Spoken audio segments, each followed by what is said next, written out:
Hello दोस्तों, मैं विष्णु प्रसाद और आप देख रहे हैं टेक रिवील। दोस्तों, आज हम बात करने वाले हैं गूगल एडसेंस का एलिजिबिलिटी क्राइटेरिया के ऊपर, और उसके साथ साथ हम बात करने वाले हैं कि कौन सा टाइम सही है, मतलब what is the right time to apply for Google AdSense. इसके रिगार्डिंग हम बात करने वाले हैं। तो चलिए वीडियो को शुरू करते हैं। तो नंबर 1 पे आता है एज रिक्वायरमेंट। आप लोग को कितना एज होना चाहिए, आपका मिनिमम एज कितना होना चाहिए, तब जाके आप गूगल एडसेंस को अप्लाई कर सकते हो। तो यहाँ पे मिनिमम आपको 18 इयर्स ओल्ड होना चाहिए, 18 साल से ज्यादा उम्र होना चाहिए, ताकि आप क्या कर सकते हो, गूगल एडसेंस से अप्रूवल ले सकते हो, अप्लाई कर सकते हो। ठीक है। जो सेकंड रिक्वायरमेंट है, आप लोगों को जितने भी सारे कंटेंट आप लिख रहे हो अपने वेबसाइट के लिए, अपने ब्लॉग के लिए, वो सारे के सारे कंटेंट यूनिक होना चाहिए। और आप उसके रिगार्डिंग बहुत सारे रिसर्च करके आपको लिखना पड़ेगा, ताकि क्या होगा ना, आप जो भी लिख रहे हो मतलब वो सारे के सारे चीजें कोई वैल्यू प्रोवाइड करना चाहिए। ठीक है, किसी का काम पे आना चाहिए, मतलब ऐसा लिखना चाहिए आप लोगों को। यूनिक भी कंटेंट होना चाहिए, इंटरेस्टिंग होना चाहिए। ये नहीं कर रहा हूँ कि भाई यूनिक मतलब किसी ने अगर how to make money online लिख चुके हैं तो आपको नहीं लिखना है, नहीं लिखना है भाई, ऐसा नहीं बोल रहा हूं मैं। आपको वही टॉपिक भी चुन सकते हैं आप, लेकिन आप लोगों को क्या करना है, उसमें थोड़ा मॉडिफिकेशन करके लिखना है, और उनके जैसा मतलब लिखना नहीं है, मतलब डिट्टो कॉपी नहीं करना है। ठीक है, तो ये आप लोगों को करना है। ठीक है।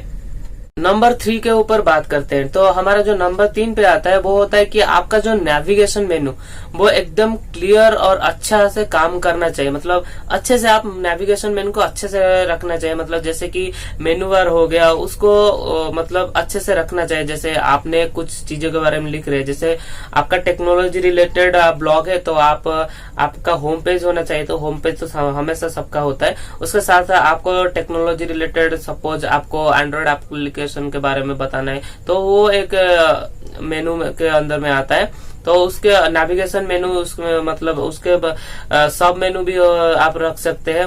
जैसे कि मान के चलिए आपने मोबाइल टिप्स भी रख सकते हैं, कंप्यूटर ट्रिक्स भी रख सकते हैं, मतलब ब्लॉगिंग के रिलेटेड सिखाते हो तो भाई उसके रिलेटेड भी आप कुछ लिख सकते हो। तो आपको मतलब टेक्नोलॉजी रिलेटेड जो भी मतलब सेपरेट लेवल है, उसको आपको मेनू रखना है। ठीक है, तो उसका नेविगेशन मेनू अच्छे से काम करना चाहिए। ऐसा नहीं है कि भाई आप लोगों ने आप जो मेनू बार में जो जितने भी सारे आइटम्स है वो उसके ऊपर आप क्लिक कर रहे हो, लेकिन वो काम नहीं कर रहे। ऐसा अगर रहेगा तो क्या होगा ना, गूगल का एडसेंस का अप्रूवल आप लोगों को मिलेगा नहीं। ठीक है, तो इसके ऊपर आपको ध्यान देना है। ठीक है, तो जो चौथा जो है, जो क्राइटेरिया है, उसके बारे में बात करते हैं। देखो, आपका वेबसाइट में, ठीक है, आप लोगों को क्या करना है कि जो पेड ट्रैफिक लाते हैं, आपको वो चीज नहीं करना है। अगर आप पेड ट्रैफिक लाते हो तो भाई पता चल जाता है, गूगल इतना स्मार्ट है।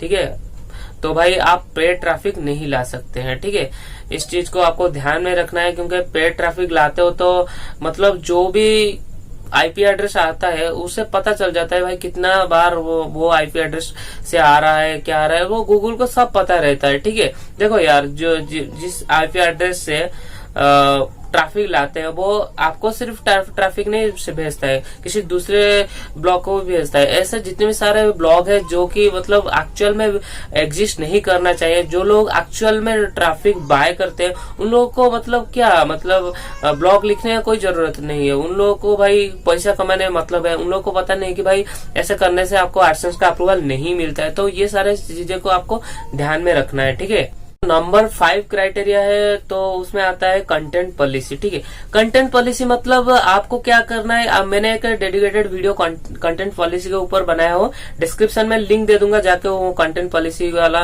वीडियो देख लेना। तो शॉर्ट में बता देता हूँ, आपको रिलीजन के बारे में कोई आर्टिकल नहीं लिखना है। हेट मतलब किसी को टारगेट करके आपको हेट स्पीच नहीं देना है, लिखना नहीं है, उसके रिगार्डिंग कुछ बोलना नहीं है। आपको किसी कम्युनिटी के बारे में उल्टा सीधा लिखना नहीं है। किसी का पर्सनल डिटेल्स, प्राइवेट डिटेल्स आपको शेयर नहीं करना है अपने ब्लॉग पे। और अगर आप कोई मतलब ऐसे एडल्ट कंटेंट लिखते हो तो भाई आप लोगों को क्या करना है, उसको 18 इयर्स ओल्ड जो होता है ना, उसको एडल्ट कैटेगरी में डाल देना चाहिए।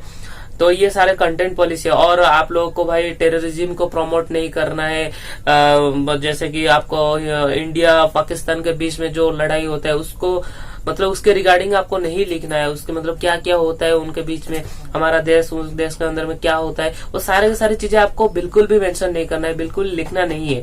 क्योंकि देखो आपको अप्रूवल बिल्कुल भी नहीं मिलने वाला है ऐसा कंटेंट अगर लिखते हो। भाई ये तो गलत कंटेंट है, ठीक है, इसके रिगार्डिंग आपको लिखना नहीं है। कुछ पॉजिटिव कंटेंट लिखो जो कि एक्चुअल में कुछ वैल्यू प्रोवाइड करता है, कुछ पॉजिटिव मैसेज सोसाइटी को दे रहा होगा, उसके रिलेटेड कुछ लिख सकते हो, ठीक है।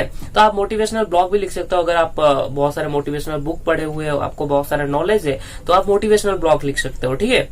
नंबर 6 पे आता है आपके वेबसाइट में क्या करना है, आपको टेक्निकल पेजेस ऐड करना है। जैसे अबाउट अस हो गया, कॉन्टैक्ट अस पेज हो गया, उसके साथ साथ हो गया आप लोगों का डिस्क्लेमर हो गया, प्राइवेसी पॉलिसी हो गया, कुकीज पॉलिसी हो गया।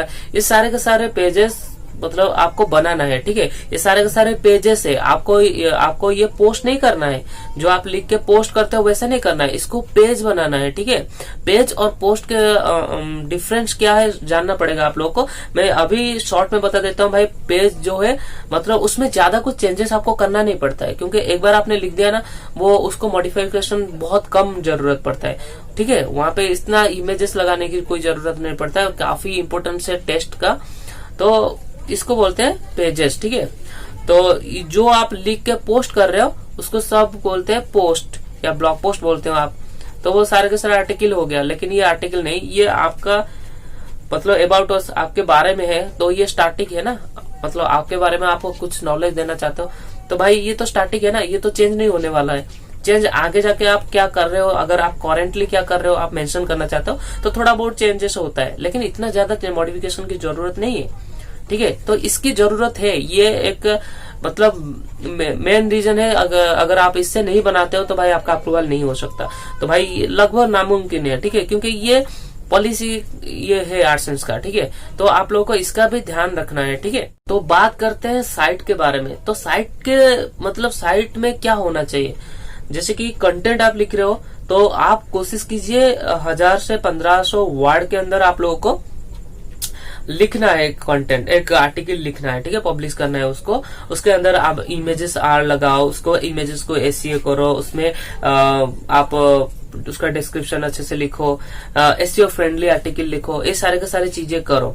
उसके साथ साथ आपको कुछ अलग मतलब करना है, मतलब कुछ डिफरेंट करना है, मतलब यूनिक कंटेंट आप लोगों को लिखना है। जैसे कि मान के चलिए आपने लिख रहे हो किसी कंटेंट, तो उसको बहुत लंबा बनाइए, उसको थोड़ा एलाबोरेट करके लिखो, और साथ साथ इससे अच्छे से लिखो जैसे कि जो भी पढ़ रहे हैं ना तो उनको भाई पढ़ने में मजा आ जाए, वो आपका वेबसाइट को बुकमार्क कर दे, आपका वेबसाइट को बार बार विजिट करे। तो मिनिमम आपको ऐसा कुछ क्राइटेरिया नहीं है गूगल एडसेंस से अप्रूवल लेने के लिए कि भाई आपको मिनिमम इतना विजिटर की जरूरत है, उतना विजिटर की जरूरत है, इतना पेज व्यू की जरूरत है, लेकिन मिनिमम आप मान के चलिए 100 page view per day everyday होना चाहिए। मतलब होने से क्या होता है ना, चांसेस बढ़ जाता है अप्रूवल लेने के लिए, लेकिन ये एक्चुअल में क्राइटेरिया नहीं है। लेकिन बहुत सारे यूट्यूबर लोगों ने बोले हैं, जो एक्सपीरियंस लोग हैं, मैंने पहले से वीडियो बहुत सारे देखे हुए हैं, वो लोग बोलते हैं, ठीक है। तो मैं भी बोल दिया आप लोगों को, ये सारी चीजें मैंने बता दिया। एक्चुअल में क्राइटेरिया नहीं है, लेकिन आप लोगों को एक्चुअल में ऑडियंस की जरूरत है। देखो यार, अगर आपका पेज व्यू नहीं होगा तो जो एडवर्टाइजमेंट कहाँ प्ले होगा। तो अगर गूगल आपको मतलब एडसेंस का अप्रूवल भी दे देता है तो उसका फायदा क्या है, फोकट में अप्रूवल मिल जाएगा तो क्या फायदा। तो भाई आप लोगों को SEO फ्रेंडली आर्टिकल में इसलिए लिखने को बोल रहा हूँ भाई। देखो अगर आप SEO फ्रेंडली आर्टिकल लिखोगे तो भाई आपका पोस्ट थोड़ा रैंक होने में मदद हो जाएगा। देखो शुरुआत में मैं आप लोगों को बोलता हूँ कि भाई आप थोड़ा लो कंपटीशन कीवर्ड पे काम करो, उसमें क्या होता है ना, आपको व्यूज मिलता है बहुत। लेकिन अगर आप मतलब हाई कंपटीशन कीवर्ड पे लिखना चाहते हो भाई, आप डिसअपॉइंट होने वाले हो, ठीक है। तो आप लोगों को भाई लो कंपटीशन में लिखो, 20-30 पोस्ट लिख दो, ठीक है, 25 से 30 पोस्ट या 20 से 25 पोस्ट लिख दो। उसके बाद आप अप्रूवल कर दीजिए, अप्रूवल के लिए अप्लाई कीजिए। मेक श्योर आपने अपना डिजाइन को अच्छे से कस्टमाइज किया है, जैसे कि जितने भी सारे विजिटर आपके वेबसाइट पे आ रहे हैं या ब्लॉग पढ़ने आ रहे हैं, उन लोगों को कोई दिक्कत ना हो आपका वेबसाइट में। मतलब सारे के सारे चीजें को आप ऑर्गेनाइज करके रखना चाहिए, जैसे कि जो भी आ गया उनको पढ़ने में मजा आ जाएगा, ठीक है। तो आपका ब्लॉग इतना अट्रैक्टिव होना चाहिए, ठीक है। तो ऐसे करने से मैं आप लोगों को 100% गारंटी के साथ बोलता हूँ भाई, आप लोगों को अप्रूवल मिल जाएगा। उसके साथ साथ मैं और एक चीज भी यहाँ पे ऐड करना चाहूंगा कि भाई आप लोगों को क्या करना है कि भाई आपका ब्लॉग गूगल एडसेंस का अप्रूवल पाने के लिए आपका ब्लॉग को एटलीस्ट 6 मंथ ओल्ड होना चाहिए, मतलब 6 महीना पुराना होना चाहिए। ऐसा गूगल एडसेंस का मतलब रूल है, लेकिन ये एक्चुअल में काम नहीं करता है। एक्चुअल में 6 महीने से पहले से 4 महीना 3 महीना में अप्रूवल मिल जाता है, ठीक है। कंटेंट अच्छा होना चाहिए, ठीक है। गूगल को पता चल जाता है आपका कंटेंट का क्वालिटी कैसा है। देखो यार, कोई अगर आपका ब्लॉग को स्कैन मतलब पढ़ पा रहा है, ठीक से समझ पा रहा है, तो भाई आपका कंटेंट कैसा है उनको तो थोड़ा बहुत आइडिया तो मिल जाता होगा ना गूगल को, ठीक है। तो भाई अच्छे से लिखो, ऐसा मत करो कि कॉपी पेस्ट कर रहे हो, ऐसा मत करो। ऐसा करने से कुछ फायदा नहीं होने वाला, आप एक अच्छे ब्लॉगर नहीं बन पाओगे। पैसा कमाने आए हो तो भाई थोड़ा मेहनत करो, थोड़ा रिसर्च करो, अपना खुद का आर्टिकल पब्लिश करो और पैसा कमाओ, कोई नहीं रोकने वाला है। मैं तो चाहता हूँ यार सब कमाए, ठीक है। और आई होप आप लोगों को ये वीडियो बहुत पसंद आया होगा। अगर ये वीडियो आपको पसंद आता है तो प्लीज यार लाइक कर देना और चैनल को सब्सक्राइब कर देना। तो मिलते हैं नेक्स्ट वीडियो में, तब तक के लिए बाय बाय।